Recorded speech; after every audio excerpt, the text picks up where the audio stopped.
काट सकता है। अभी तक जिस भी संत व महापुरुष से मिले, उन्होंने यही बताया कि पाप कर्म फल भोगने से ही समाप्त होगा। वो प्रभु कौन है जो पाप कर्म को काट देता है, वो काल के बंधन से छुड़वा देता है? उसका क्या नाम है, पूजा की विधि क्या है? कृपया अवश्य सुनिए जगत गुरु तत्वदर्शी संत रामपाल जी महाराज के अमृत वचन। अब पुणात्माओं, सदना जैसे कसाई का उद्धार कर दिया उस परम पिता ने, तो आप का कहना है कि है जिस मार्ग पर लग जाओ, तो वही मार्ग, वही परमात्मा और वही ज्ञान, वो समाधान आज इस दास को दे रखा उस दाता ने।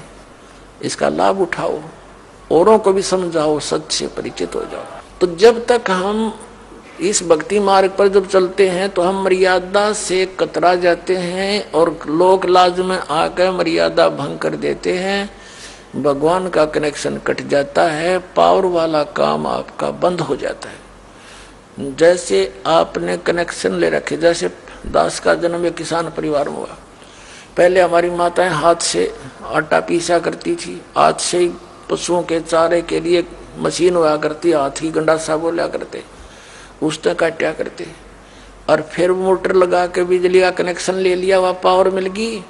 अब पावर से जो काम हुआ cut cut cut cut cut cut मिनटों में, घंटों में ढेर लगा दे। पहले 10 घंटा में ना हो इतनी पशुओं का चारा काट के रख दे, आटा पीस दे। तो पावर जब आपको मिल जाती है तो पहले आपके जो प्रारब्ध में यानी अपना मैनुअल काम थे उनसे घना काम होता है। और जब आपका कनेक्शन कट जाता है तो फिर जो के तो फिर वो मैनुअल रह गया, आपके पावर वाला काम तो बंद हो गया। तो इस प्रकार आप जिस कनेक्शन ने ना कटने दो, और काल का पहला दाव है कि ये इस कनेक्शन ने कटवाओ। आप क्या ने नाम ले गए, गांव में पहुंच गए, गांव वाले नौके काहे का नाम लिया, तो ने तो ये भी छोड़ दिए, माता भी नहीं पूजता, पितर भी नहीं पूजता, और जो सामूहिक काम से ये धार्मिक ये भी नहीं कर रहा। तो काल का ये विशेष दाव है कि इसको वहां से खंडित करवा दूं, फिर इसकी देही तोड़ता रहूं, कोई दिक्कत नहीं।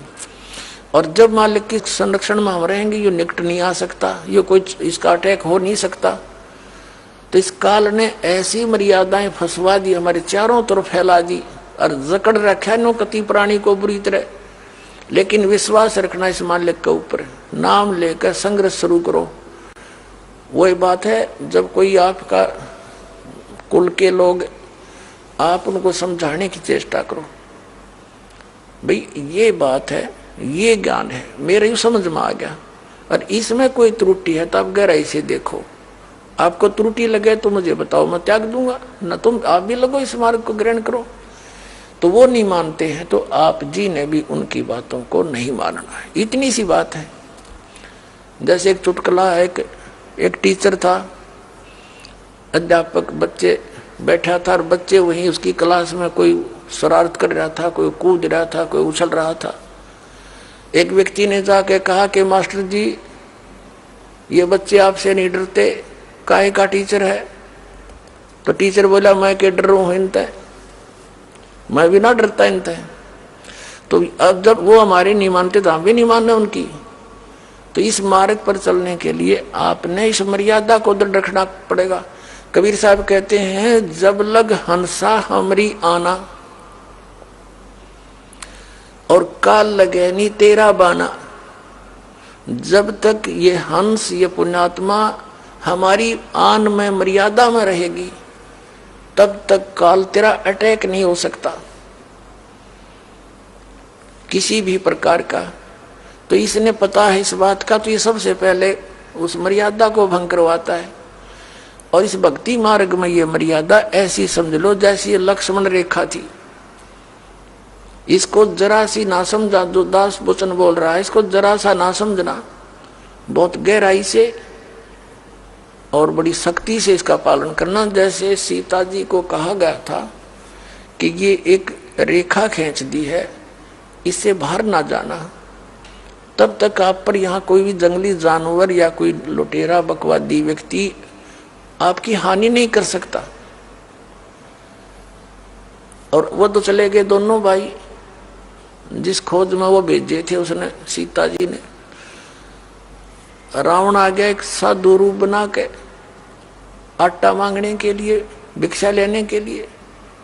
रावण जब निकट आया रेखा के, उसको देखा कि इसमें बहुत जबरदस्त लपट निकली और तेरा मार डालेगी। वो 10 कदम पीछे गया, आवाज लगाई कि भाई भोजन दो, भिक्षा दे, ये क्या कर रखा तुमने जंतर मंतर में, तो हानि होगी होती मुझे।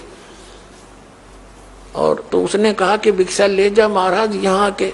रावण निकट आया तो उसमें लपट निकली और एकदम 10 कदम पीछे गया। कहा माई भिक्षा देनी है तो बाहर आकर दे, नहीं तो ये कर दूंगा वो कर दूंगा। अब सीता जी ने सोचा साधु संत है और क्या फर्क पड़ा है, अभी एक मुट्ठी आटा डाल लाती हूं। अब वो बाहर निकली, रेखा पार करके चलेगी आटा डालने के लिए। रावण ने पकड़ ली बाजू और लंका में जा पिटकी। अब वह उसकी जीव संज्ञा की सोचती के फर्क पड़ा है, अभी आ जाती हूं, अभी गई। वो मूर्ख थे क्या जो जिन्हों कह गए थे इससे बाहर मत निकलना। तो पुण्यात्मा कितना बखेड़ा पैदा कर दिया उसकी अपनी सोच ने, के फर्क पड़ा है, कितना फर्क पड़ गया। लाखों लोग मरवा दिए। आप 10-12 वर्ष आप पड़ी रही इसकी कैद में, खाना न पीना, नहाना न धोना, रोआ पीटी, पड़ गया फर्क। तो पुण्यात्मा ये परमात्मा की जो मर्यादा कबीर साहब की है, इनको लक्ष्मण रेखा समझ लेना। और फिर देखना वाले क्या आते, कितना सुख आपको देगा, आपको यहाँ सारी सहायता देगा, आपकी जीवन एक्सटेंशन करेगा। जब चाहोगे जब मरियो, काल निकट नहीं आ सकता आपकी मौत लेकर के। तो यहाँ परमात्मा हमें याद दिलाते हैं कि मन तू सुख के सागर बस रे भाई, और न ऐसा यश रे। यहाँ का कितना यश बना ले किसी भी क्षेत्र में, तू यहाँ कितना प्रभु पाक ले, और सत साधना ना करके ये और डले ढोके अन्य साधनाएं काल सतर्की करके ये ऋषि मैं ऋषि आज तक प्रभुता के पात्र और बड़े प्रभु नजर आते थे। जैसे एक अगस्त ऋषि ने एक सिद्धि प्राप्त कर ली, उसने उस सिद्धि के आधार से 7 समुद्रों को एक ही घूंट में ऐसे चुरू भर के पी लिया। सारे समुद्र खत्म हो गया, पानी नहीं रहा उसके अंदर एक घूंट भी। और फिर हाहाकार मच गई, सबने प्रार्थना की, उल्टा है उसमें कहते कुरला कर दिया, समुद्र भर गया, वो एज इट इज फॉल हो गया। अगस्त ऋषि की होगी प्रभुता, यस हो गया उसका। जड़ा देखो वहां जहां देखो वही अगस्त ऋषि ने ऐसा कर दिया, अगस्त ऋषि ने ऐसा कर दिया। आगे क्या बनेगा, अगस्त ऋषि इन सिद्धियों की से प्रभु बन गया, आगे गधे की योनि में जाएगा, क्योंकि वो सच साधना नहीं इसके पास। तो परमात्मा कहते ये यश, ये झूठे यश है। जैसे इन सभी ऋषियों की पोल उस समय खुली जब पांडवों ने अश्वमेध यज्ञ करी थी, और उसमें एक ऐसा कंडीशनल वो रख दिया, शंख अलग से सुसज्जित स्टेज के ऊपर एक 5 मुख का शंख रख दिया कि सभी संत ऋषि महर्षि इस धर्म भंडारे में भोजन कर लेंगे, धर्म यज्ञ में। तो जो परम संत साधु होगा इन जीवने वालों में, तो यह शंख अपने आप बोल लेगा। 33 करोड़ देवता, 88,000 ऋषि और 12 करोड़ ब्राह्मण, ये सारे अगस्त पगस्त या वशिष्ठ मुनि ये सारे वहीं पर बैठे थे। और समेत श्री कृष्ण जी त्रिलोकीनाथ ने भोजन कर लिया, वो शंख नहीं बजा। तो इससे सिद्ध हो गया कि इनकी भक्ति यूजलेस थी। जो कृष्ण जी की भक्ति करके मोक्षता में थे, श्री कृष्ण भी वहीं बैठा था, भोजन खा लिया था उसका, उससे भी वो यज्ञ संपूर्ण नहीं हुई। कहते हैं एक बाल्मीक नीचे कुल साधु, जिन शंख पचाए न पूरा नादू। इसमें द्वापर युग में परमात्मा कबीर जी एक करुणामय नाम से जैसे वो प्रत्येक युग में लीला करते हैं, जैसे कलयुग में कबीर नाम से वो प्रकट रहे हुए 120 वर्ष रहे, सह शरीर आए थे, सह शरीर चले गए। एक संत और एक सतगुरु की, एक भक्त की भूमिका करके एक उदाहरण पेश करते हैं। तो ऐसे वो करुणा में नाम से आए हुए थे द्वापर में, चारों युग में आते हैं भगवान। और उनका और वाल्मीकि परिवार उनको जब बालक रूप में आए थे कमल के फूल पर, एक वाल्मीकि परिवार उठा ले गया था मालिक को। वाल्मीकि के घर परवरिश हुई और एक वाल्मीकि ही दूसरा लड़का व्यक्ति उनका शिष्य हुआ, तो जो जिसका नाम सुदर्शन था, सुपथ सुदर्शन। तो सुदर्शन का रूप बना के मालिक गए थे। लंबी कथा है, फिर कभी सुनाएंगे। आज जो प्रसंग है उसको पूरा करेंगे। तो सुदर्शन जो वाल्मीकि, सुदर्शन जो था परमात्मा कबीर जी यानी करुणा में जी का सत भक्ति का साधक था, मर्यादा में चलता था। जब वो वहां पहुंचे सुदर्शन रूप में, उन्होंने भोजन खाया। कहने का भाव यह है कि पहले तो रुक्मणी उसको द्रौपदी के मन में दोष आ गया था कि ये काहे का संत है, एक जंगली सा व्यक्ति, इससे क्या हमारा ये यज्ञ पूर्ण होगा, इस ऐसे मंडलेश्वर यहाँ बैठे हैं। फिर दूसरे उसने भोजन बना के रखा द्रौपदी ने सुदर्शन जी के सामने, अलग अलग खीर, खांड, पकौड़ी, कचौरी, नारी नारी, दही बड़े सारे बनाकर अलग अलग थाली में रखे। सुदर्शन जी ने क्या सोचा कि आज तक ये मन न्यारे न्यारे स्वाद करके बकवाद करेगा, कल फिर डिमांड करेगा मेरे से कि उसे फिर खाऊंगा। तो उन्होंने क्या किया, थोड़ा थोड़ा आइटम जितना खाना था सभी कटोरियों में से थाली में डाल लिया। हलवा भी, खीर भी, दाल भी, कचौड़ी भी, पकौड़ी भी थोड़ी थोड़ी ले करके अन्नों खिचड़ी बना ली। अब द्रौपदी ने सोचा था कि मैंने ऐसा भोजन बना के दिया है, ये जंगल में रहने वाला महात्मा खावेगा और मेरे गुण गावेगा और उंगली चाटता रह जाएगा। जब उसने देखा इसने तो सारा एक काम बिगाड़ दिया, 1 घंटे माथा मेरे आंखें फुड़वाई धूमे पर, इसने क्या कराया यो, तो उसके मन में यो दोष हो रह गया था, जिस कारण से जितना भोजन थाली में रखा था उस सुदर्शन जी ने 5 ग्रासों में खा लिया और 5 बार ही शंख बोला। आगे शंख नहीं बोला। तब युधिष्ठिर जी ने कहा कि भगवान होगी बात, बनेगी बात, शंख बोल गया। तब श्री कृष्ण जी ने कहा नहीं, शंख तो लगातार बोलना चाहिए था, ये रुकना नहीं चाहिए था घंटों तक, तब बात बनेगी। तब श्री कृष्ण जी से युधिष्ठिर जी ने कहा था कि हे भगवान और किसको लाओगे, अब कौन है। तब श्री कृष्ण जी ने कहा था इस वाल्मीकि के बाल समना ही तीनों लोक, ये इतना भक्ति युक्त है ये सुदर्शन, ये वाल्मीकि, इसके एक बाल के बराबर भी ये 3 लोक नहीं है। कोई त्रुटि अपने ही घर पे है युधिष्ठिर, कोई मन में दोष किसी प्राणी का है। श्री कृष्ण जी को मालूम था कि द्रौपदी नाक से कोड़े थी जब वो रोटी खावा था। द्रौपदी बुलाई और पूछा बहन साची बताना, आपने क्या सोचा जब महापुरुष जी ने खाना खाया, इसके बिना यज्ञ पूर्ण नहीं हो सकता, और तूने के समझ रखा ये कोई छोटी बात ना समझे। क्योंकि वहां उस समय वो परमात्मा स्वयं विराजमान थे, पूर्ण ब्रह्म जो करुणा में नाम से प्रकट थे कबीर जी सुदर्शन रूप में। और श्री कृष्ण को आभास हो रहा था कि ये आम व्यक्ति नहीं है।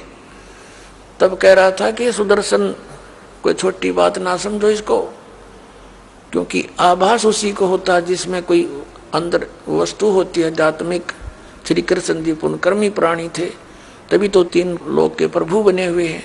तो वही महसूस कर सके कि ये आम व्यक्ति नहीं है। बाकी जितने बैठे थे उसको तो मजाक कर ही रहे थे वो। अब ये कथा बतानी पड़ गई, इसलिए आवश्यक थी यहाँ पर। तो द्रौपदी ने कहा भगवान मेरे से गलती बन गई, मैंने बहुत गलत सोच लिया कि मैंने 1 घंटे तक धूमे में आंख फुड़वाई और नहरे नहरे आइटम बना के रखे कि महाराज जी प्रसन्न होंगे भोजन खा के, और इसने ऐसा काम कर दिया, सभी एक कर लिया। तो मुझे दुख हुआ इस बात का और मन में ये दोष आ गया कि ये काहे का शंख बजाओगा, शूद्र का शूद्र ही रहा, इसने खान का भी ना पता, मनीषा बढ़िया भोजन दिया, इसने कदे खाया भी ना होगा, देखा भी ना होगा।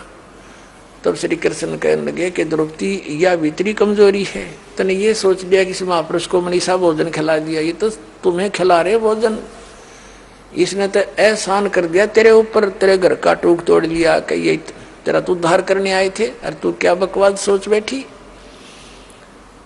अपने आत्मा द्रौपदी बोली जी गलती बढ़ गई कि माफी मांगे और चरण धोकर पीस के सद समेत रेत के पैरों के देख पाप और इकट्ठा कर लिया। संत के बारे में ऐसी गलत सोच रखना भी पाप के भागी होते हैं।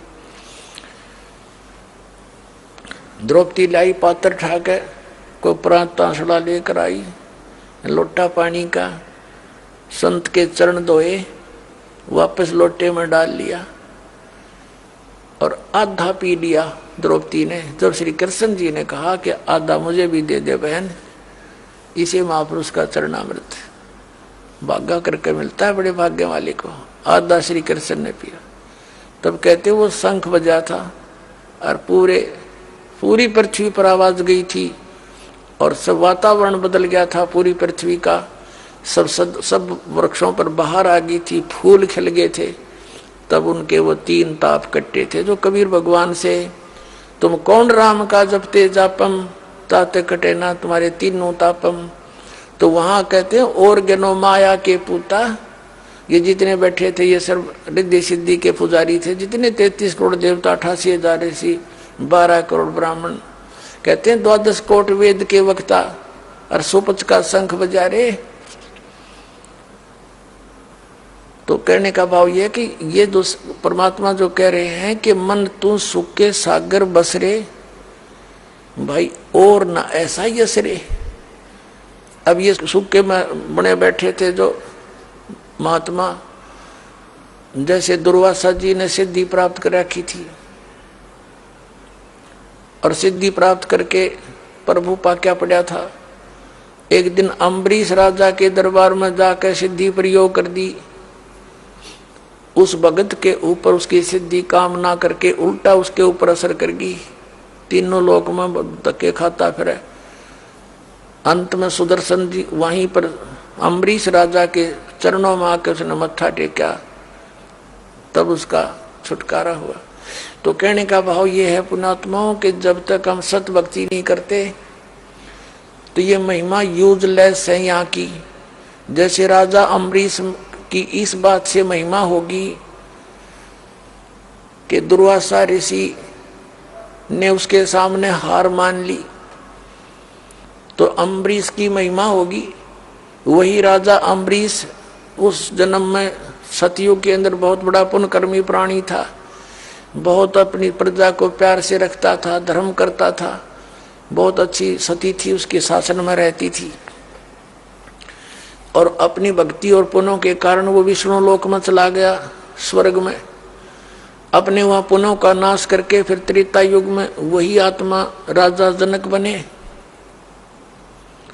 राजा जनक की महिमा होगी कि सुखदेव नाम के एक ब्रह्मचारी ऋषि ब्राह्मण ने उस ऋषि से यानी राजा जनक से उपदेश लिया। जब उसका छुटकारा हुआ, 3 लोक में फिर लिया था, उसको कोई गुरु नहीं मिला, ऐसा कोई संत नहीं था। तो अब राजा जनक की यह महिमा होगी कि सुखदेव जैसे ऋषि ने भी राजा होते हुए जनक की इतनी भक्ति थी कि उसको नाक रगड़ा और उसका शेष हुआ। राजा जनक जा रहा था, जब शरीर पूरा हुआ।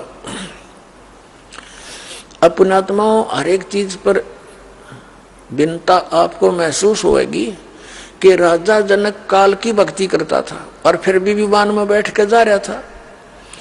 एक तो विमान ले जा कसाई के यहाँ पर, एक विमान ले जाएगा सतलोक में। तो राजा जनक विमान में बैठकर जा रहा था, उस यहाँ की भक्ति की हुई। तो रास्ते में एक नरक था जिसमें 12 करोड़ प्राणी अपने पापों का दंड वहां भोग रहे थे। हाहाकार मची थी, चिल्ला रहे थे।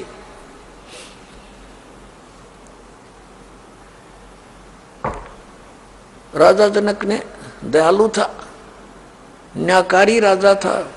राजा जनक ने कहा कि विमान रोको, चालको, और पता करो ये चिल्लाने की आवाज किसकी है और क्या कारण है।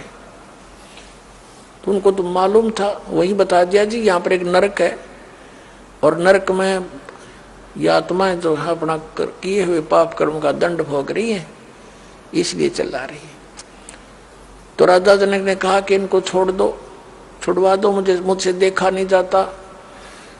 तो साथ आए वे जो पारखत थे, यानी भगवान के दूत थे, वो देवदूत थे और विमान चालक थे। उन्होंने कहा राजा यहाँ आपका हुक्म नहीं चलेगा, यहाँ तो धर्मराज का हुक्म चलता है, न्यायाधीश का। तो राजा जनक ने कहा कि न्यायाधीश से मेरी बात कराओ। अब वो गए पारखत वहां धर्मराज के पास ही ऐसे ऐसे जिद कर रहे हैं राजा जनक और कह रहे हैं या तो इनको छोड़ दो ना मुझे भी यहीं छोड़ दो, इन्हीं में डाल दो। धर्मराज वहीं आ गया और कहा राजन ये अपना कर्म भोग रहे हैं, आप अपना पुण्य के लिए चलो, स्वर्ग में आपके बहुत पुण्य है। राजा जनक नहीं माना कि नहीं, या तो मुझे भी यहीं छोड़ दो या इनको नरक से निकाल दो। तब धर्मराज ने कहा कि एक विकल्प है, आप अपने पुण्य को दान कर दो, संकल्प कर दो, फिर छोड़ देंगे। राजा जनक ने कहा मैंने आधे पुण्य इनको संकल्प कर दिए।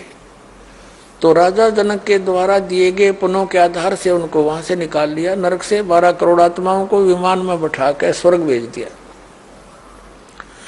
अब राजा जनक आधा तो खाली वहीं कर दिया, इस काल ने दे जाल देख इसका, बिना ज्ञान के आदमी नो लुटता फिरता अभी तक, भक्ति करे बिना विवेक के, बिना विवेक की साधना और इस तरह के दान भी व्यर्थ होते हैं। अब दोनों स्वर्ग में चले, वो 12 करोड़ भी और राजा भी जनक भी स्वर्ग में अपना ठाठ से घूमे। राजा जनक की फिर महिमा होगी कि दानी बड़ा भाई, इसने तो ऐसा कर दिया। अब क्या बताया परमात्मा ने कि जब तक राजा जनक के द्वारा दिए गए पुण्य उन 12 करोड़ के अंदर एवरेज बांट दिए गए, जब तक वो पुण्य रहेंगे तब तक वो स्वर्ग में ठाठ करेंगे, और जब उनके पुण्य समाप्त हो जाएंगे तो 12 करोड़ फिर उस नरक में डाली जाएंगी। वो पाप उनके पेंडिंग है, नो के नो। और उधर से राजा जनक के आधा खाली करा दिया। फिर वही राजा जनक यानी राजा अम्बरीश वाली आत्मा जो ऐसे यश प्राप्त किए थे, अब कलयुग के अंदर वो श्री नानक देव जी बने। श्री कालूराम मेहता के घर जन्म हुआ और फिर उनका विवाह हुआ, 2 पुत्र प्राप्त हुए। एक सुल्तानपुर के नवाब के यहाँ नौकरी करते थे। पहले तो उनके आप नौकर हुआ करते राजा होते हुए, और स्वयं फिर आप नौकर लग गए वो पुनों को बर्बाद करके। फिर वो मालिक दयालु आए, उनको बेई नदी पर मिले जहां वो स्नान करने जाते थे जिंदा के रूप में। कहते हैं जो जन मेरी शरण हूं ताका हूं मैं दास, और गेल गेल लग गया फिर जब लग धरती आकाश। राजा अम्बरीश थे तब भी मालिक मिले, परमात्मा से प्रेरणा पाकर उनकी बात को स्वीकार नहीं किया, लेकिन भक्ति पर लग गए दृढ़ता के साथ। और राजा जनक को भी मालिक मिले थे कबीर जी जाके, तब उनको ये ज्ञान हुआ था, लेकिन उनकी बात को स्वीकार नहीं किया। मालिक को पता था, काल ने ये कह रखा कि कलयुग में जीव गणे ले जाना। परमात्मा को पता था कि सतयुग त्रेता द्वापर में ये गणे दुखी ना हो, और जब तक ये दुखी नहीं हो लेंगे इतना मुझे ये पहचान नहीं सकते। क्योंकि जब तक इंसान की पूर्व जन्म की कमाई के से जो पुण्य उसको प्राप्त हो रहे प्रारब्ध के, वो ये सोचता है कि जो साधना तू कर रहा है इनसे मुझे मिल रहे, और इतना विवेक नहीं कि ये साधना तो जैसे ये दास पहले हनुमान पुजारी था, हनुमान जी की पूजा करता था, मंगलवार का व्रत रखता था, सालासर माथा टेकन जाया करता था। बाबा श्याम जी की परंपरागत पूजा थी। राम कृष्ण राधे श्याम सीताराम जो भी मंत्र आ गया वो गमोड़ दिया करते थे और सारे सुख होते जा रहे थे। संतान हुई, नौकरी मिल गई, पास हुए परीक्षा में, तो इन्हीं को क्रेडिट देते थे कि भगवान की दया से हो गया, श्याम जी की दया से हो गया, बाबा हनुमान ने मौज कर दी, श्री कृष्ण जी विष्णु जी की दया कर दी होगी, यानी सबको ही इसका आधार मानते थे। अब पता चला ये तो कुछ दे सकते ना ले सकते, ये कुछ नहीं कर सकते, हमारे प्रारब्ध में ये परिवर्तन कर ही नहीं सकते, ये हमें दे ही नहीं सकते जो हमारे भाग्य में नहीं है। तो मिल रहा था हमारे कर्म का और शाबाशी मिल रही थी इन भगवानों को। तो त्रेता द्वापर सतयुग के अंदर परमात्मा को पता था ये पुण्यकर्मी प्राणी है, तो इनका पूर्व जन्म का पुण्य, जैसे अब आप भक्ति करोगे ये हजारों वर्ष चलेगी सत भक्ति इस पृथ्वी पर। जो पार हो गए उनकी तो कहानी खत्म होगी, यहाँ से जड़ निकल गई। और जो रह गए नहीं समझाए भक्ति कर गए और रह गए यहीं पर, तो वो ही फिर ऊपर स्वर्ग में सब जगह इनके पुण्य नाश करा के फिर सतयुग में पटकेगा तुम्हें। सतयुग में फिर ये गलत साधना करते रहोगे फिर भी सुख होगा। आप सोचते हो हमें जो पूजाएं कर रहे हैं मौज माच रही है, समाधि भी जाती है ऊपर को, फिर त्रेता में, फिर द्वापर में, फिर कलयुग में आकर फिर पकड़ा जाओगे आप, क्योंकि जो साधना आप कर रहे हो वो तो गलत है। आपके पुण्य रहे नहीं क्योंकि सारे पुण्य खर्च कर दिए तुमने। तो अब जो दुर्गति आपकी प्रारंभ हो रही है, दुखी के दुख बढ़ रहे हैं। पूजा वो आप पहले भी कर रहे थे, आपके दादे परदादे भी कर रहे थे, वह सुखी थे क्योंकि उनके पुण्य थे। और उन्हीं करते करते तो आपकी बिरान माटी होगी। तो अब उन साधनाओं से नहीं हो रहा था वो लाभ, आपको पूर्व प्रारब्ध ही मिल रहा था। और अब परमात्मा कहते हैं कि मैं कलयुग में फिर वो भक्ति दूंगा, इनके रोज कांटे से निकलेंगे, रोज सुख होंगे, और वो उन साधनाओं को करके ये थक चुके होंगे, फिर मुझे पहचान लेंगे। कबीर साहब कहते हैं पर्वत पर्वत में फिरा और कारण अपने राम, राम जैसे संत मिले जिन सारे सब काम। तो कहने का भाव ये है दास का कि अब जो आप साधना कर रहे हो, आपको मर्यादा में रह के साधना करने से वो लाभ मिलेगा आप सोच भी नहीं सकते, कि तो सुना भी नहीं होगा। फिर आप पहचान में आ जाएगी कौन है भगवान, वो कबीर परमात्मा है। अब जो प्रसंग चल रहा है कि राजा अम्बरीश सतयुग त्रेता द्वापर में महिमा के पात्र बड़े और अंत में फिर क्या बने, नानक जी बन गए। आप मजदूर लगे, आप नौकर लगे।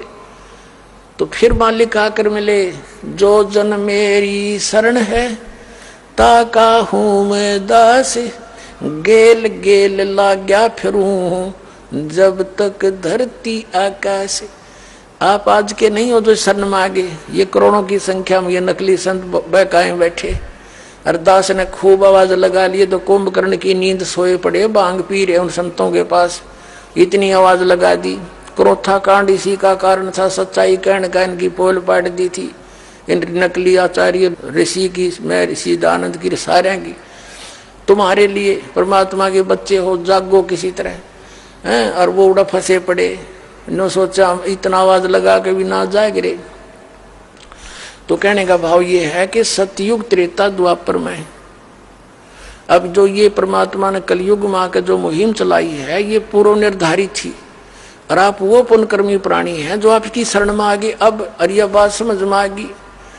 और जितने लेट आवेंगे ना उतने रोया करेंगे, अरे ऊपर न मुँह करके आप देख लेना, आपके सामने दिखा दूंगा, क्योंकि वहां भक्ति है नहीं। तो आपके साथ वो भगवान उसी पिछले जन्मों से लगा हुआ है। जैसे नानक साहब जी की आत्मा अम्बरीश राजा थे, वहां मिले उनको जाके, पर मालिक की बात तो स्वीकार नहीं करी, लेकिन प्रेरणा भक्ति की होगी। नाराज पाके कौन भक्ति करे। मालिक ने प्रेरणा दी, साधु बन के गए, उनके घर रुके। शुरू में जवान अवस्था थी, बहुत देर तक बात समझ में आई।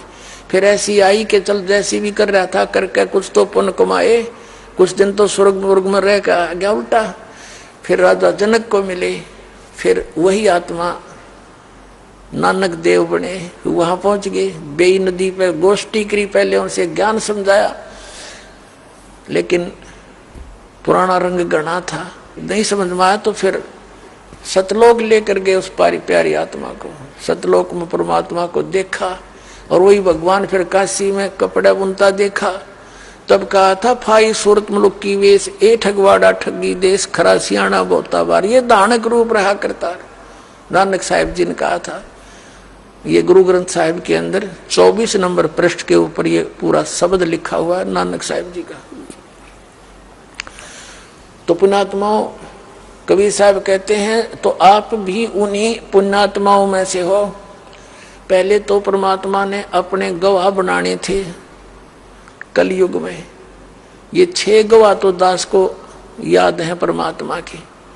कौन कौन? जिन्होंने परमात्मा कबीर जी को यहाँ भी देखा, सचखंड में देखा, सतलोक में, और दोनों जगह ये एक ही पाया। और फिर उन पुण्यात्माओं को वापस छोड़ा। उन्होंने फिर कबीर परमात्मा की महिमा अपनी अमृतवाणी रूपी एफिडेविट दे करके उन्होंने वर्णित की। कौन कौन है? आदरणीय धर्मदास साहिब जी, आदरणीय मलुकदास साहिब जी, आदरणीय नानक साहिब जी, आदरणीय दादू साहिब जी, आदरणीय गरीबदास साहिब जी, गांव छुड़ानी जिला झज्जर वाले, आदरणीय गीसादास साहिब जी, गांव खेकड़ा जिला मेरठ उत्तर प्रदेश वाले। तो ये 6 गवाह तो दास के याद है उस परमात्मा के कि कबीर इज गॉड। जैसे नानक साहिब का था, आपने सुन लिया, फाई सूरत मुलुक की वेश, ए ठगवाड़ा ठगी देश, खरा सियाणा बोता बार। ये धानक रूप रहा करता। 24 नंबर पृष्ठ पे 721 पृष्ठ पे लिखा गुरु ग्रंथ साहिब में कि एक अर्ज गुप्तम पेश तो दर कून करतार, हक्का कबीर करीम तू बे ए परवरदिगार। और दादू साहब ने कहा कि जिन मुझको निज नाम दिया सोए सतगुरु हमार, दादू दूसरा कोई नहीं, ये कबीर सिरजनहार। आदरणीय गरीबदास साहिब जी गांव छुड़ाने वाले ने कहा कि अनंत कोट ब्रह्मांड का एक रति निभार और सतगुरु पुरुष कबीर हैं, ये कुल के सिरजनहार। अब आप उन पुण्यात्माओं में से हो जिनके भगवान पीछे लगा हुआ है। जो बच्चा गऊ की नजर में यूं साई को संते, भक्तों के पीछे फिरे वो भक्त वत्सल भगवंत। कि जैसे गाय चारा चरती है, चारा चर रही है, एक नजर अपने बच्चे पर रखती है। तो परमात्मा कहते हैं जो बच्चा गऊ की नजर में यूं साई को संत। आप पुण्यात्मा हो जो भगवान की खोज में लगे हो, इतनी दूर आए हो, कोई 200 किलोमीटर से, कोई 1000 किलोमीटर से, कोई 1500 किलोमीटर से, आप परमात्मा के बच्चे हो। और आपको कैसे संदेश भेजा, तरीका देखो उस दाता का। ये इंटरनेट और ये इलेक्ट्रॉनिक मीडिया और ये सैटेलाइट रूप पर के जितने भी ये लैब लोग बनवाए परमात्मा ने, टीवी बनवाए, कंप्यूटर बनवाए, ये छोटे छोटे मोबाइल बनवा दिए, छोटे छोटे मोबाइल। ये आदमी के स्तर की वस्तु नहीं है, ये मैन्युफैक्चर, ये भूल जाना आप। ये तो परमात्मा ने ये ढूंढा ठाना था इस कलयुग में, ना ये मनुष्य थे। हमने देखा क्योंकि हम किसान परिवार में जन्म हुआ दास का। अपनी कणक को इकट्ठा करने में एक एक महीना, 2-2 में 1.5 महीना लगे रहते थे। और कैसे उसको काटते थे, फिर उसको डाल कर पशुओं से उसका ऊपर घुमाते थे, फिर एक छड़ा काट कर उसको ऊपर उड़ाए जाते, 1 महीने में जाकर वो सेट होता है। तो वो भी दिन देखे, वो क्या मनुष्य नहीं थे। एक रेडू में यानी छोटी सी गाड़ी में 6 खच्चर जोड़ कर रथ बना के घसीटे अंडा करते, ना सड़क थी, तो वह भी मनुष्य थे। तो अब क्या कहीं और से आ गए मनुष्य, उनसे कम दिमाग है जो पहले वालों में था। लेकिन मालिक ने अब ये बनवाने थे, इसके माध्यम से ये संदेश, अपना परिचय अपने बच्चों तक पहुंचाना है उसने। उसके लिए बनवाए ना 10 साल पहले की थे मीडिया, इलेक्ट्रॉनिक मीडिया कहीं भी नहीं था, ना इस सैटेलाइट का बेरा था इन्हें। तो अब ये 5500 जो वर्ष कलयुग के दाता ने कहा है, ये वो चल रहा है 5500 वर्ष वाला। जब कलयुग बीत जाएगा, जब ये सारा विश्व भगवान को पहचानेगा और इस सच्चे नाम का जाप करा करेगा, सबकी ये बुराई छूट जाएंगी। ये जहर कोई नहीं खाओगा। रिश्वत का जो आधा हाकार माचरी, रोज टेलीविजनों में क्या सुनने को मिलता है, समाचार पत्रों में क्या पढ़ते हो, उस मंत्री ने, सेंटर के मंत्री ने इतना घोटाला कर दिया, उस मुख्यमंत्री ने ये कर दिया, ये माया का ये जहर खा रहे हैं, तो अन्य जनता के प्रभाव लेगी उनसे। जो हमारे आपके जो मुखिया है वो ऐसा जुल्म कर रहे हैं, और यहाँ तक ये सब जजों के ऊपर भी उंगली उठाई जा रही है, तो कहाँ जा गया गरीब जनता। तो ये विष खा रहे हैं, इस विष को छोड़ेंगे जब इसको विष दिखाई देगा, इनको विष दिखाई देगा इस ज्ञान से, तो परमात्मा का आदेश है कि फिर ये चतुरता कपट सब छोड़ के सब बर्तन सहज सुभा प्यार से रहा करेंगे, सभी केवल भक्ति करा करेंगे। इस माया के जोड़न की गति होड़ छूट जाएगी, और जब तक ये माया के जोड़न की होड़ है भगवान से हम दूर रहेंगे, माया हमारे साथ नहीं जाएगी या भक्ति साथ चलेगी। और जो साधना आपको जो मर्यादा बताई जाती है इस अनुसार आप साधना करोगे तो आपको लाभ कैसे मिलेगा, भगवान किस प्रकार मदद करेगा आपकी। अपनात्माओं, ये आध्यात्मिक ज्ञान है, ये तत्व ज्ञान है, और ये तत्व ज्ञान आपने कदे सुना नहीं, इसलिए इसके समझाने में दास को इतना समय लगता है। प्रत्येक पहलू पर विचार दिए जाते हैं ताकि आपके पिछले संस्कारों पर जो गलत धारण कर रखे उन पर रेगमार लगे, और फिर उसका रिजल्ट निकालने के लिए अभी तक तो यह भूमिका बनाई है दास ने। जो कहना चाहूं था आज के सत्संग में,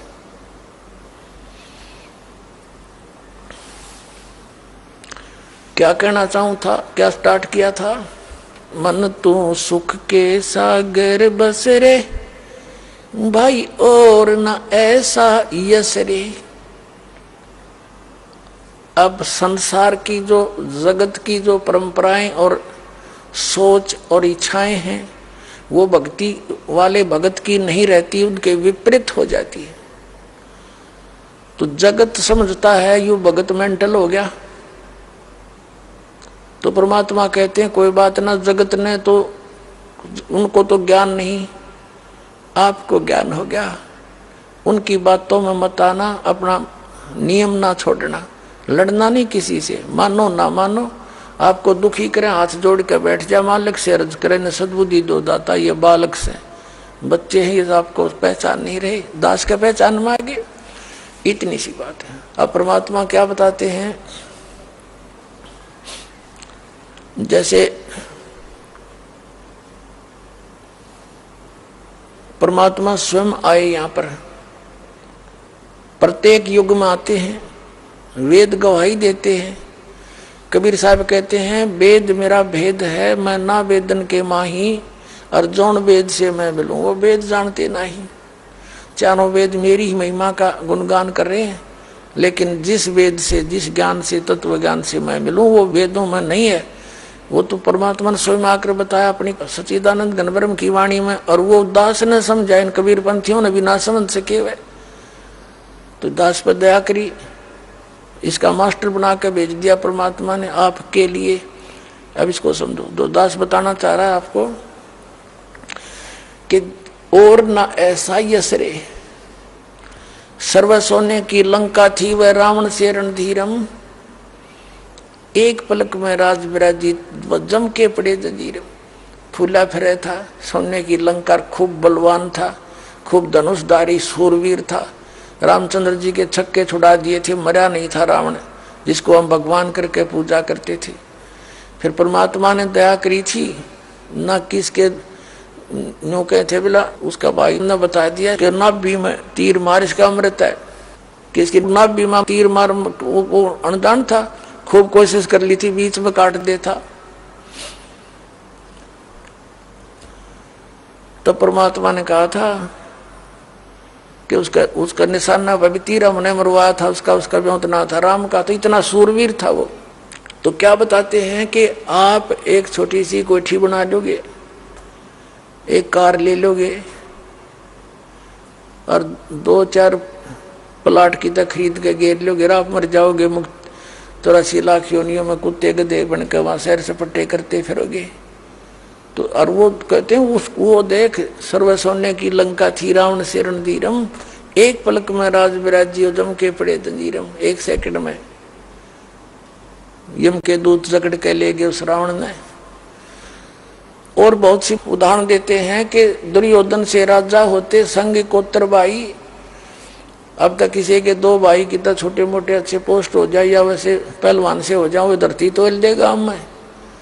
परमात्मा कहते हैं उसके 101 भाई थे, दूसरा संदेह से योद्धा भी थे उसके साथ, और 11 क्षौणी सेना साथ चले थी, और दे ही गीद ना खाई, कुत्याली मौत में रहा कित। आगे क्या बताते हैं फिर इसका निष्कर्ष निकालते हैं दाता भाई। काशीपुरी जैसे आदमी गरीबदास साहिब जी को परमात्मा मिले, और उन्होंने कबीर सागर में ये स्पष्ट किया हुआ है कि धर्मदास जब 5500 वर्ष बीत जाएंगे ना, जब यह बात क्लियर होगी, जो सच्ची होगी, जो मैं आज बता रहा हूं कि गरीबदास जी का पंथ कबीर नाम से ही चलेगा, वो बर्मा पंथ होगा। और उस बर्म पंथ में मेरी महिमा की वाणी पुनः उस गरीबदास द्वारा प्रकट होएगी, क्योंकि कबीर सागर में और मेरे वाले पंथ में घुस के ये काल के दूत उसमें कुछ परिवर्तन करेंगे अपनी सोच अनुसार, काल प्रेरित होकर। तो उसकी पूर्ति के लिए मैं अपनी महिमा की वाणी पुनः प्रकट कराऊंगा गरीबदास जी के द्वारा। तो गरीबदास जी बता रहे हैं अपने आत्मा परमात्मा जो रोल कर गए थे वो हमारे लिए करके गए थे। एक दानक के घर में, दुल्हे के शूद्र के घर में प्रकट होना आना, यानी वो उठा ले गए जंगल कमल के फूल से, सतलोक से चलकर आए थे, भगवान से शरीर आए थे, और फिर एक आम व्यक्ति जैसा काम करके दिखाया, देखो मैं भी सबसे गरीब निर्धन। कपड़ा बुनने वाले से पूछकर देखो, हाथ से कपड़ा बुनने में 1 हफ्ते में जाके एक चादर बनी जाया करती थी, दोहर मुश्किल 10 दिन लग जाते, 15 दिन, और उसकी कितना मेहनताना मिलता था बुनाई का, 58-54 मुश्किल थे, और उसी से गुजारा करते थे। तो परमात्मा कहते हैं भक्ति करो, जैसे परमात्मा उदाहरण पेश करके, सत भक्ति करो, नियमित रहो, बुराइयों से बचो, चोरी उचक्का किसी प्रकार से कोई धन इकट्ठा ना करो, रिश्वत पत लो, और ये साधना मेरी भक्ति करते रहो, फिर देखना जब तेरे ऊपर आपत्ति आवेगी। कहते हैं कल्पे कारण कौन है, कर सेवा निकाम, मन इच्छा फल दूंगा जब पड़ा मेरे ते काम। अब क्या बताया भगवान ने, एक लीला की थी। एक बार कबीर परमेश्वर जी, क्योंकि जो उद्देश्य लेकर भगवान आते हैं वो अपना कर रहे थे, बड़े बड़े विद्वानों के छक्के छुड़ा दिए, हिंदू और मुसलमानों के गुरु और पीरों, ऋषि और ब्राह्मणों को सब ज्ञान में फ्यूज कर दिया। अब उन्होंने सोचा कि ये जुल्हा हमारी रोजी रोटी खत्म करेगा। उन्होंने हर तरह से कोशिश कर ली थी उनको मारने की, सब जगह सब हर प्रयत्न कर लिया था, गंगा के अंदर भी डाल कर उनको मारने का प्रयत्न किया था, लेकिन मालिक नहीं मरे, क्योंकि वो तो अमर परमात्मा है। एक जेरे कुएं में डाल दिया गया था परमात्मा कबीर जी के ऊपर, और छड़े डाल दिए, कांकरों से भर दिया पूरा। और फिर आकर देखा कबीर साहब तो सिकंदर लोधी राजा दिल्ली के बादशाह के घर पर विराजमान थे। यानी ऐसी ऐसी बहुत लीलाएं की, बड़े जुल्म किए परमात्मा पर, नहीं मरे। तो अंत में उन सब ने मिलकर, गुरु और पीरों ने, ब्राह्मण और वहां के सारे जितने आचार्य और शंकराचार्यों ने एक झूठी चिट्ठी डाल दी भगवान कबीर साहब के नाम से कि कबीर भंडारा करेगा इस दिन, और सब आइयो एक दोहर देगा, एक असरफी, प्रत्येक भोजन के उपरांत ये भेंट न्यारी देगा। तो सभी ऋषि महर्षि जितने भी अखाड़े थे उनके संतों के सब अपने चेला समेत आ गए। 18 लाख आदमी इकट्ठे हो गए और सबके पास पर्ची उठी। रविदास जी गए थे सुबह सुबह अपना फरेस उड़ने, घूमन फिरने, देखा वहां पर तो दुनिया जुड़ गई। जिससे पूछे भी कैसे आए, तो पहले दुखी हो रहे होंगे कि यह पूछ लिया होगा कैसे आए। तो रविदास जी से कहा कि काशी वालों, तुम कौन सी दुनिया में रहते हो, तुम्हें मालूम नहीं इतना बड़ा भंडारा हो रहा है हमारे। तो उन्होंने कहा कौन कर रहा है? कि कबीर जी कर रहे हैं। तुम्हारे पास कोई चिट्ठी पत्री है क्या? देखो, सब ने दिखा दी निकाल के वो निमंत्रण पत्र। अब रविदास जी ने उन्होंने बता दिया कि ऐसे ऐसे कबीर है, दुल्हा ऐसे ऐसे नीरू का पुत्र, दुल्हा तो ना लिखा, दुल्हा लिख दो तो ना हो क्योंकि पंडित जी थे। कबीर पुत्र नीरू, काशी शहर फलानी कॉलोनी। रविदास जी, आदरणीय रविदास साहब जी तो वापस आ गए, कहाँ के फ्रेशों थे, और जाके कहने लगे महाराज आज तो नगरी काशी छूटेगी अपनी। क्या हुआ? परमात्मा ने पूछा कि ऐसी ऐसी दुनिया आ रही है, अंत नहीं कितनी दुनिया जनता आ गई, सारे ऋषि, ये साधु संत महात्मा और काशी वाले लोग भी नरे आमंत्रित हैं, सबके पास चिट्ठी है। आइए अब हम उन श्रद्धालुओं के अनुभव जानते हैं जो जगत गुरु तत्वदर्शी संत रामपाल जी महाराज जी से दीक्षा प्राप्त कर चुके हैं तथा उनके द्वारा बताए गए भक्ति मार्ग पर चल रहे हैं। नमस्कार सर। सत्याब जी। सर क्या नाम है आपका? भृगुदास जी। सर कहाँ से आए हैं आप? मैं सर रहने वाला था उत्तर प्रदेश, गोरखपुर से आगे देवरिया है, वहाँ का हूँ, लेकिन दिल्ली में प्रॉपर रहता हूँ। सर संत रामपाल जी महाराज से नाम दीक्षा आपने कब ली? सर मैंने 7वें महीने में 2014 को ली थी। सर संत रामपाल जी महाराज से नाम दीक्षा लेने से पहले क्या आप कोई भक्ति साधना भी करते थे?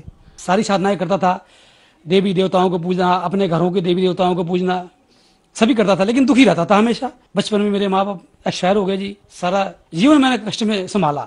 तो सर ऐसा क्या कारण बना कि आप संत रामपाल जी महाराज की शरण में आए? सर संत रामपाल जी महाराज की शरण में हम इस तरह आया, एक मेरा छोटा भाई है जी, दोनों पैरों से चला नहीं जाता था और उसको सब बोलते थे कि झटका हो गया, कोई कुछ कह रहा था, कोई कुछ कह रहा था, और करीबन उसके इलाज में 11 लाख रुपए लग गए जी। एक 25 इंच का प्लॉट था बुद्ध विहार में दिल्ली में, वो भी बिक गया और कोई उससे बेनिफिट नहीं हुआ।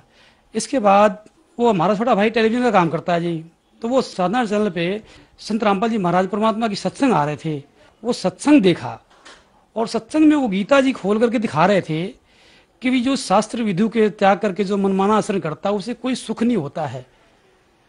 तो ये बातें उसके दिमाग में भी आ गई, छोटे वाला भाई के दिमाग में आ गई, और मेरा लड़का भी वहीं रहता था जी, वो दोनों पढ़े लिखे हैं, तो उनके दिमाग में आ गई बात ये।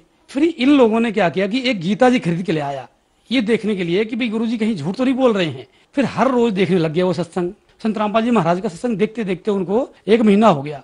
1 महीने के बाद मेरे छोटे वाला भाई के मन में आया कि भाई मैं बरवाला आश्रम जाऊं और वहां नाम दीक्षा लूं। फिर वो हमारा छोटा वाला भाई पहले जुड़ा और वो 3 महीने की जो भक्ति करी थी ना, जो गुरुजी ने मंत्र दिए थे, जो साधना बताई थी और जो मर्यादाएं बताई थी, वो मर्यादा को अपने दिमाग में रखते हुए उसने 3 महीने की भक्ति करी और 3 महीने की भक्ति से वही दवाइयां, जो दवाइयां सूट नहीं करती थी पहले, वही दवाइयां सूट करने लगी और वो मेरा भाई चलने फिरने लग गया। जब चलने फिरने लग गया तो मेरा बड़ा लड़का जो था वो कहने लगा कि पापा जी, चाचा जी का बहुत बेनिफिट हो रहा है इस भक्ति से, मैं भी जाऊंगा बरवाला आश्रम संत रामपाल जी महाराज से नाम दीक्षा लूंगा। मैं कहा भाई तुम पढ़े लिखे आदमी हो, आप जाओ, देखो जैसा आपका इच्छा है वो करो आप लोग। और जाकर के मेरा लड़का भी नाम लेकर के आ गया और मेरा छोटा वाला भाई भी जो है बिल्कुल तंदुरुस्त हो गया, ठीक हो गया और आज बहुत बढ़िया है वो सब। मेरी 2 लड़कियां हैं जी, इन दोनों लड़कियों को हर साल डेंगू होया करता था और डेंगू में मैं इतना परेशान हो जाता था। एक बार तो ऐसा हुआ जी कि जन्माष्टमी का व्रत था मैं, और मैंने एक छोटा हाथी गाड़ी ले रखी है जी। उधर तो पुलिस वालों ने गाड़ी पकड़ ली, डॉक्टर का कहना था कि भाई इनके खून की कमी है, खून लेके आओ तब इनका इलाज करेंगे। एक लड़की को मैं महावीर हॉस्पिटल है उसमें भर्ती कराया था, दूसरी लड़की को मैंने भीमराव अंबेडकर अस्पताल है रोहिणी में, उसमें भर्ती कराया था। और मैं बड़ा दुखी हो गया, मैं कहा यार इतनी भक्ति करते करते भी हमें ऐसी परेशानियां हो रही है, लेकिन मैं फिर भी लोगों को देख करके, दूसरे को देख करके मैं ये भक्ति करता रहा। और मैं बड़ा दारू पीता था जी, नशा ही बहुत करता था मैं, और मानता नहीं था किसी की बात को। जो भी मेरे को बोलते थे मैं किसी की बात को नहीं मानता था, मैं कहता था कि भाई जो भी करना है खा पी करके मौज करो, ऐश करो, यही है सब कुछ। लेकिन जब मेरे लड़के ने मेरे को गीता जी वो खोल करके दिखाई ले आकर के घर पे, तो मैंने कहा कि बेटा ये तो गीता जी है, इसको तो लोग सिर पे रखते हैं हिंदू धर्म में, लेकिन यहाँ तो गीता जी ने तो कुछ और आदेश दे रही है कि ये ऐसे नहीं करना चाहिए, ऐसे करना चाहिए, लेकिन हम तो इसमें से कुछ भी नहीं करती हैं। तो लड़की ने खोल के दिखाया कि पापा देखो, ये अध्याय 16 के मंत्र 23 में लिखा है कि जो शास्त्र विधि को त्याग करके मन माना आचरण करता है उससे तो ना कोई सुख होती है, ना कोई सिद्धि प्राप्त होती है, ना परमगति प्राप्त होती है। तो हमें तो चाहिए सुख, चाहिए सिद्धि, चाहिए और परमगति चाहिए। परमगति का मतलब होता है मोक्ष। ये बात हमने सुना और उसके बाद मेरे बच्चों ने कहा कि पापा एक बार सत्संग चलो। मैं कहा यार बेटा, हम सत्संग जाएंगे तो 2000 रुपये मेरा नुकसान होगा, एक दिन गाड़ी खड़ी करेंगे 2000 रुपये नुकसान होगा, 2 दिन खड़ेगा 4000 रुपये नुकसान होगा, और सत्संग में जाएंगे तो क्या मिलेगा, वही खिसी पीटी बातें। तो बच्चों ने कहा कि नहीं पापा आप चलो, एक बार चलो, आपकी दारू भी छूट जाएगी। तो दारू के लिए मैंने दवाइयाँ भी खाई थी जी, दारू छोड़ने के लिए, लेकिन इससे कुछ लाभ नहीं हुआ। दवाइयाँ खाई, कुछ नहीं हुआ। छोटे वाला भाई का जो बीमारी थी ठीक हो गया। तो मेरे बच्चों ने कहा कि चलो सत्संग चलो आप। तो मैं सत्संग में गया, जहाँ गुरुजी बैठते हैं, बिल्कुल एकदम आगे जाके बैठा कि मैं देखूं तो सही कि गुरुजी क्या दिखाते हैं, क्या करते हैं। संत रामपाल जी महाराज गीता जी खोल के दिखाना चालू किया। जो भी मतलब गीता जी में लिखा हुआ है वो सारा उन्होंने निचोड़ दिखा दिया कि परमात्मा तो कोई और है, ये काल का लोक है, यहाँ आप रहते हो तो आपको दुखी दुख है, क्यों गीता जी में लिखा हुआ है सब चीजें। लेकिन हमें गीता जी पढ़ने को मिलता नहीं था, इसलिए हम लोग इससे वंचित थे। जब उन्होंने दिखाया तो मेरा मन वहीं से डमाडोल हो गया। मैं क्या यार, हम कर क्या रहे थे, हमें करना क्या चाहिए था। फिर मैं नाम तो नहीं लिया वहां से, मैं इसलिए नाम नहीं लिया कि मेरी दारू छूटेगी कि नहीं छूटेगी। लेकिन जब वो आश्रम से वापस घर आया तो 15 दिन के बाद फिर बच्चों ने कहा कि भी चलो पापा आप भी चलो। मेरे मन में हुआ कि मैं चलूंगा, मैं भी नाम लूंगा। उसी 15 दिन के बीच में मैं गाड़ी चलाता हूँ, जो छोटा हाथीले रखा जी, मैं गाड़ी चलाता हूँ। आजादपुर चौराहे पे 2 स्कूटर वाले बच्चे आए तो मेरी गाड़ी से घिसट करके कुछ दूर चले गए। उनके एक साइड में जो है, इस साइड में घिसट गया, काफी चोटें आ गई दोनों बच्चों की। उन्होंने गाड़ियां रोकी, सभी लोगों ने रुकवा दी, गाड़ी मेरी साइड में करवाई। मैं रुका, मेरे को पूछा कि भाई आप कैसे गाड़ी चलाते हो। मैंने कहा बेटा देखो, हमारी तो कोई गलती नहीं है इसमें, और देखो ये बच्चे इस साइड से, रॉन्ग साइड से आए हैं और मैं तो बिल्कुल राइट साइड में हूँ, स्लो है, यहाँ टर्न गाड़ी है, लाल बत्ती है, लाल बत्ती हुई है, लाल बत्ती पे तो आपको पता है कि स्लो गाड़ी चलती है। फिर उन्होंने कहा कि भाई आप ऐसे करो कि आप अपने घर वालों को फोन कर लो। मैं अपने घर वालों को फोन कर लिया। तो मैंने ये सोचा अपने मन में कि मेरा तो यहाँ कोई है नहीं, लेकिन मेरा लड़का कहता था कि जब भी आप कभी किसी मुसीबत में फंसो तो हमारे गुरुजी को याद कर लेना, सच्चे दिल से। उस दिन मैंने देखा जी कि जब सभी गाड़ी वालों ने रोक दिए, सभी लोगों ने मतलब मेरे को मारा नहीं, लेकिन सबने रोक लिया मेरे को। आस पड़ोस के जितने भी लोग थे उन्होंने सब रोक लिया मेरे को। फिर जब रोक लिया तो उन्होंने कहा कि आप भी फोन करके बुला लो। तो मैं गाड़ी की तरफ घूमने गया, जब देखा कि सत साहेब लिखा हुआ है तो मेरा वो बात याद आई जब मेरा लड़का कहता था कि पापा कभी भी आपको कोई समस्या आए या कोई समाधान, मतलब किसी में फंस जाओ बुरी तरह से, तो हमारे गुरुजी को याद कर लेना। मैं उस दिन सच्चे दिल से कहा जी कि गुरुदेव आप ही हो हमारे लिए यहाँ पे, बाकी और कोई नहीं है। और वो लड़के थे जहांगीरपुरी, सुल्तानपुरी, वो कहते जी हम तो फुकरे हैं। फुकरे का मतलब होता है जी गुंडा बदमाश। तो मैं तो डर गया जी उनसे। अब उस समय उन लोगों ने, बड़े बड़े हट्टे कट्ठे आदमी आया, उनके कोई कार से आ रहा, कोई बुलेट से आ रहा, और जो भी आ रहा वो मेरे को यही कह रहा कि अंकल जी कैसे गाड़ी चला रहे हो, अंकल जी कैसे गाड़ी चला रहे हो। ये सब मैं देखा, मैं अचंभव हो गया। मैं कहा यार ये कैसे इनकी बुद्धि पलट गई।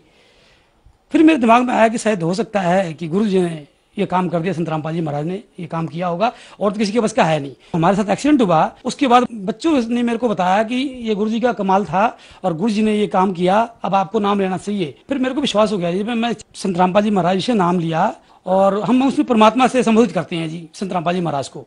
सर, संत रामपाल जी महाराज से नाम दीक्षा लेने के बाद क्या आपको कोई लाभ भी प्राप्त हुए? हाँ जी, लाभ तो बहुत हुए, लाभ हुए जी। मेरे को शुगर की शिकायत थी जी, और शुगर मैंने 3 बार टेस्ट करा लिया। डॉक्टर के पास जाता था, दवाई लेता था, लेकिन डॉक्टर यही कहते थे जी दवाई खाते रहो, दवाई खाते रहो। जब मैं संत रामपाल जी से नाम लिया और नाम लेने के बाद मैं भक्ति करी, 15 दिन की भक्ति करी ना, हमारा शुगर जो है सिर्फ भक्ति की मात्र से, भक्ति करने से 15 दिन में शुगर भी हमारा बहुत कम हो गया। मेरी आत्मा को इतनी संतुष्टि मिली और मेरे को ये लगा कि भाई अब मैं इंसान वाली जिंदगी जीऊंगा। पहले तो शैतानी वाली जिंदगी था, उससे लूट लो, इससे घसूट लो, इसका लेकर के नहीं दो। लेकिन अब हम परमात्मा की शरण में जब आए, संत रामपाल जी महाराज की शरण में, तो उन्होंने मेरे को बताया कि भाई ये गलत काम है, किसी को लेके नहीं देना ये गलत काम है, किसी से मिलावट करना ये गलत काम है। परमात्मा हमारे कहते हैं कि आप लोग खून डोनेशन करते रहो ताकि गरीब आदमियों के काम आए, चाहे हमारे फौजी हों, चाहे हमारे गरीब आदमी हों जिसके पास पैसे नहीं है, उनके काम आता रहे। हम गए जी, संजय गांधी अस्पताल है जी मोगलपुरी में, दिल्ली में। हम जब वहां गए तो डॉक्टर ने पूछा हमारे से कि भाई आपकी तो उम्र बहुत ज्यादा है, आपकी तो 52 साल की उम्र है, आप नहीं ब्लड दे सकते हो। मैं कहा जी क्यों नहीं दे सकता, पहले ये बताओ कि आपको कोई बीमारी रही। मैंने कहा जी मेरी बीमारी तो बहुत पहले थी लेकिन मैं उससे ठीक हो चुका हूँ। बोला कभी आपको शुगर था? मैंने कहा हाँ जी शुगर था। तो बोला जी आपका खून नहीं लिया जाएगा। मैं कहा क्यों नहीं लिया जाएगा जी? तो बोला कि पहले अभी का आप रिपोर्ट करा करके दोगे हमारे को, तब आपका खून लिया जाएगा। फिर हम वहीं पे संजय गांधी अस्पताल में जा करके और हमने करंट पे अपना खून टेस्ट कराया। उस समय शुगर हमारा 118 आया जी। तो उसी डॉक्टर ने मेरे ऊपर नीचे देखा, बोला कि कैसे हो सकता है कि आपको शुगर है और ये नॉर्मल कैसे हुआ इतना। मैंने कहा जी हम तो भक्ति करते हैं, परमात्मा की भक्ति, संत रामपाल जी महाराज की दी हुई भक्ति करती हैं। तो उसी डॉक्टर ने फार्म भरा और उसी डॉक्टर ने खून लेने के लिए सारा प्रोसेस जो भी होता है वो कंप्लीट कर दिया जी। और फिर मैं खून दिया जी, खून दे करके और मैं अपने घर चला गया जी। तो परमात्मा की दया से, भक्ति करने से मेरा शुगर भी ठीक हुआ और बहुत सारे ऐसे और भी लाभ हुए। हमारे बच्चे आज सुख शांति से रहते हैं, सारी बीमारियां दूर है हमारे घर से। और सर मैं नशा किया करता था जो, तो मेरा एक रोज डेली का एक हमारा नियम बना हुआ था कि मैं अपनी गाड़ी ले जाकर के ठेके पे ही रोकता था, एक बियर एक क्वार्टर लेता था जी। और साथ में वो उल्टी सीधे जो खाने की चीजें होती है, मांस वगैरह, वो भी करता था। और ये सब पीने के बाद घर पे जाता था, गाड़ी लगाता था और अपना खाना खाता जी और सोता था। लेकिन उस समय में बहुत परेशान रहता था जी मैं, कभी इसका देना पैसा, कभी उसका देना पैसा, कभी उसका देना। लेकिन परमात्मा की शरण में आने से, संत रामपाल जी महाराज की शरण में आने से वो दारू भी छूट गई जी और सारे नशे छूट गए हमारे, सारी बुराइयां छूट गई जी हमारी। और आर्थिक समस्या जो हमारी थी पहले से बहुत अच्छा हो गया जी। अभी की बात है जी, मैं मकान, एक छोटा मकान था मेरा, उसको बेच करके और मैंने मकान बनाया जी। फिर दोबारा मैंने अपने घर वालों से भी पैसे मांगे लेकिन उन्होंने मना कर दिया। वो रिश्तेदार थे हमारे यहाँ पे, सब पैसे वाले हैं, उनको से सबसे मांगा मैंने, लेकिन किसी ने मेरे को हेल्प नहीं की, मेरे को सहायता नहीं की। फिर हमने संत रामपाल जी महाराज, अपने परमात्मा से हमने अर्जी लगाई जी। जब अर्जी लगाई तो परमात्मा ने कहा कि बेटा परमात्मा तुम्हारे साथ है, तुम अपना काम चालू कराओ। परमात्मा की दया से जी 2.5 मंजिल की मकान बन गई जी।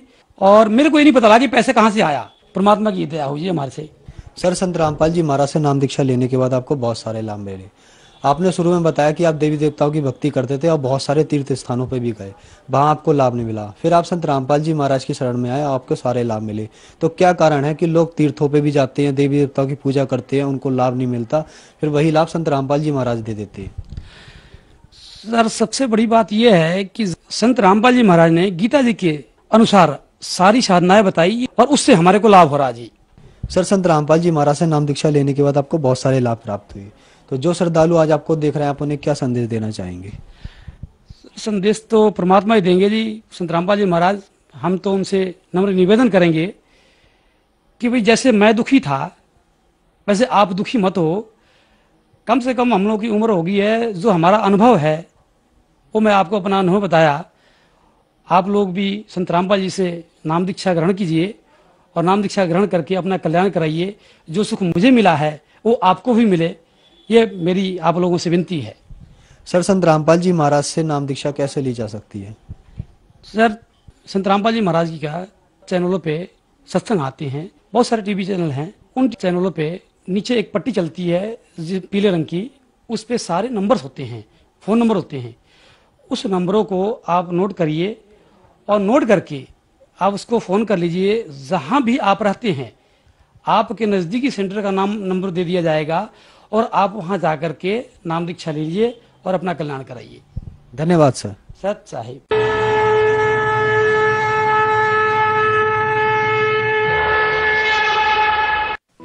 आप सुन रहे थे जगत गुरु तत्वदर्शी संत रामपाल जी महाराज के मंगल प्रवचन।